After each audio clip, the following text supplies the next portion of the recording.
Continuous heavy rainfall has triggered a severe flood situation in the Kumargarh subdivision of Unakoti district, forcing 1,509 people from 287 families to flee their homes and take shelter in state-run relief camp.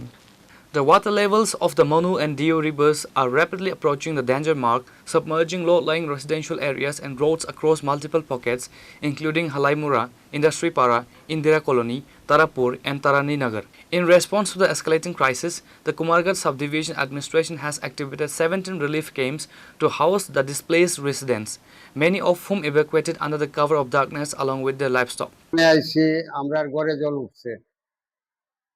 আমরা গলা জল ভেঙেছি hour মতন কোনো রাস্তা নেই। আমরা এক নম্বর সমস্যা, আমরা রাস্তা নেই।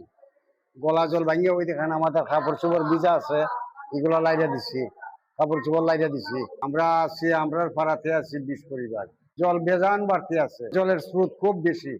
জল উঠছে বা ঘরে দুয়ারে 50-60 পরিবার সব শরণার্থী। আমরা যাইতাছি, প্রচুর ক্ষতি হইছে। আরো 2-3 বছর আগে জল হইছে, হইলে অতটা হইছিল না, কিন্তু এবার বেশি হালাইমুড়া, এটা হালাইমুড়া লাশমতাব।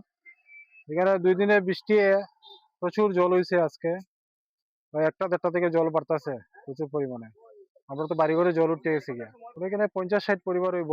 তারা তখন শিবিরে গেছে এখানে, ইয়াতে অঙ্গনারী সেন্টারে, পরে ওই নিদেবী স্কুলে উঠছে। আর 2 বছর আগে উঠছে, জল উঠছে। আর এবার তো এখনো বাড়তাছে, বোঝা যায় না কতটুকু উঠবো গিয়া। প্রশাসন থেকে আমরা এখানে ওয়ার্ড মেম্বার আইসলা বিকালবেলা, ইয়া হইয়া গেছেন সবরে, এমনি তো অ্যানাউন্স করা হয়েছে।